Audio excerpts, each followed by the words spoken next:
講下新嘅 Siri 啦，終於，因為其實呢個新嘅 Siri 咧，基本上2年之前佢 promise 咗 announce 咗 promise 咗嘅嘢，跟住就冇出現到啦。改名人哋叫做咁而家就叫咗 Siri AI 啦。係啦，都 AI 後面勁咗㗎。咁有個新嘅聲啦，大家覺得佢新嘅聲自唔自然咧？冇分別，同我差唔多咯。係純粹佢變咗另一個風格咁，但係我冇覺得邊種話自然啲唔自然啲咯。俾 credit Apple 係自然過以前 Siri 嘅。自然過以前逐隻掟出嚟。係啦，咩年代嘅 Siri 先？你自然近代 Siri 依家都係㗎，而家嘅 Siri 依家都係逐隻掟出嚟㗎。我覺得係自然過而家嘅 Siri。唔係，同埋你可以 adjust 啊嘛！依家你可以自己教佢有幾 expressive，同埋你可以有幾快，同埋咩口音，咁係 OK。呢個係好啲嘅，呢個係有時真係覺得講嘢好慢。究竟諗到 expressive 最盡係會點咧？大家可以可能好哈，真佢講啲收喂你好叻啊！係啊，唔係佢講嘢真係講得好快，好似我平時講嘢講得快咁。唔係 expressive 係有幾 hyper， 係 hyper 好正。咁啊真係唔知，好嗰啲捧黨啊，嗰啲捧人啊嗰啲。可能你教到好快，然之後教到好 expressive，然之後教美國口音就會變咗嗰啲San Francisco 女仔。Yo girl, like this is so good, right? Like OMG 6-7。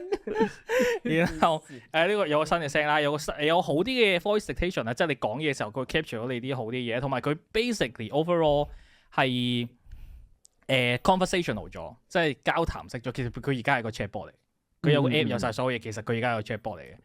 不過同其他 chatbot 唔同，或者有個好大嘅優勢就係佢可以 access 到你喺 iPhone 入邊所有嘢。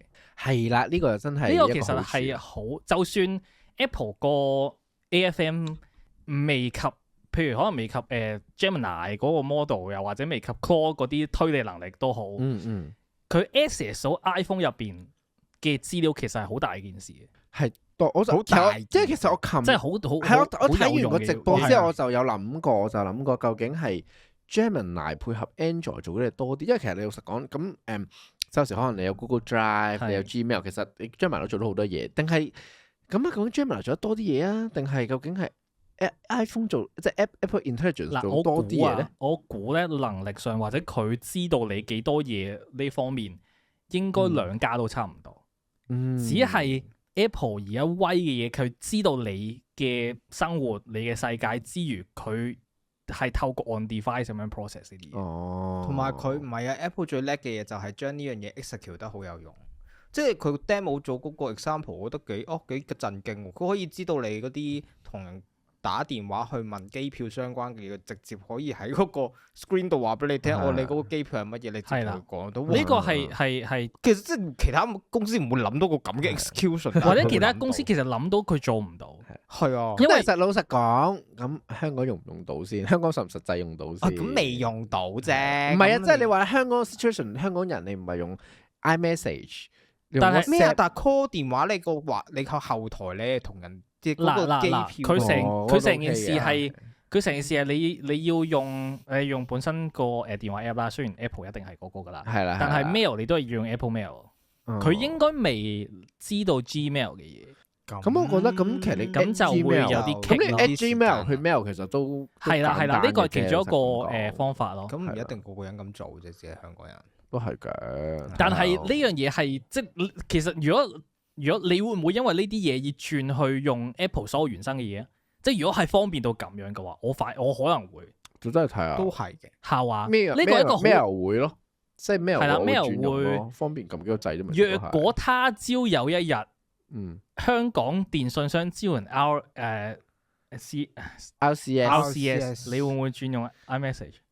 我唔會咯，我覺得我繼續用翻 WhatsApp 咯。因為 WhatsApp 上，但係我唔覺得有一日 Apple 係可以 access 到 WhatsApp 嘅資料，除非佢要騎劫咗，即係流民政策強制啲 app 要 access 到咁就得咯。嗱，如果唔係覺得難做。其實咧最有 potential 可以標到一個，你記唔記得 Microsoft 咪有一個叫 Snapshot 嘅功能嘅？係啊，咪一個好大嘅私隱引誘嘅。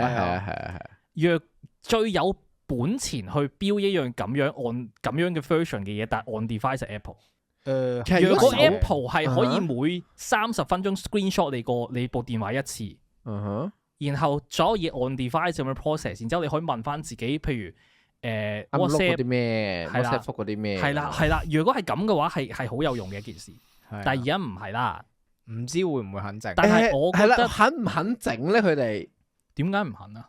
會俾人 hack 噶嘛？你真係俾 hack 晒。但唔係 hack 就唔一定我覺得嘅。 Apple 係啦佢整得嘅話，佢話一定會，佢話肯定會 encrypt 咗啲資料啊，係啦咁你儲存咯。咁但係你咁樣做，你嗰個道德上面得唔得唔我覺得得咧如果 on device 嘅話，我 I'm ？On cool device，佢肯定到冇其他人 access 到 Apple access 唔到。咁但係佢一直 record 住呢一，即係佢一直 record 住你手機呢個行為，我覺得係咪 on 道 device 德？我覺得 on device 唔係 I'm cool。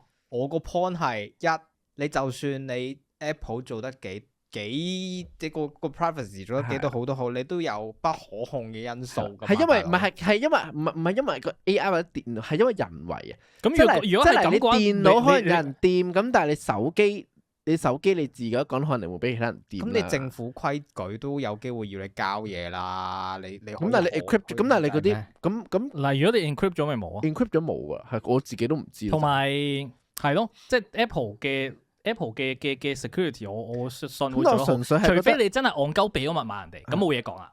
我純粹覺得即係你即係佢無時無刻記錄住你record 住你個 screen 嘅內容，我覺得係有啲嘅，係個道德真要都幾大下㗎。所以 Microsoft 咪俾人屌到仆街咯，仲要佢係啦。 cloud 咁 process 喎。係啦，咁我覺得就算 on device 都應該好大阻力，應該都會。即係雖然啲人可能知道話冇人知道，咁但係話啊，你一個手機裝住咗咁多我嘅資料，好驚喎咁樣。應該隨時女朋友叫我問佢話你幾時睇過 A 片啊？咁咁呢啲樣答翻出嚟。我就呢啲覺得不可抗力嘅因係啦素會好大。係啦係啦，都係我覺得係。所以就期待下算咧，都係。係咯。Anyway，我哋離咗少題啦，我哋講翻 Apple Intelligence。咁佢仲有呢個，佢 basically 係知道晒你嘅一啲資料啦。喺WWDC Keynote 入邊會有啲示範係，我問話我哋去邊個 trip 嘅一啲相，然之後淨係可能我個女同我老婆喺入邊嘅相幫我揾翻出嚟，佢係揾到咁樣。咁呢啲係 Apple 嘅優勢嚟嘅，即係 Apple Intelligence 嘅優勢嚟嘅。因為其他譬如 Gemini 係攞唔到呢啲資料噶嘛，你要你 upload 上去咯，或者你要喺 Photos 入邊嘅係 Gemini 就會知，但係喺 outside photo 嘅 Gemini 佢就攞唔到啲相。係咯，佢哋就係仲未做到整合，真係可以。或者可能私隱問題咯，所以我就話呢樣嘢係 Apple 入到屋嘅一個優勢咯，係得 Apple 先入到屋嘅啫。咁就搞到我好有啲失望，即係如果我覺得 WhatsApp 唔會俾佢咁搞噶啦，咁但係 access 唔到 WhatsApp 嗰啲資料真係，即係對香港嚟講真係差好遠喎。係啊，所以佢而家咪就係不斷做緊好多嘢去再吸引你用翻佢哋原生嘅東西。咁得唔得就睇下之後佢呢一樣嘢會點樣 sell，或者可能有一日你覺得喂真係方便到我真係要用啊。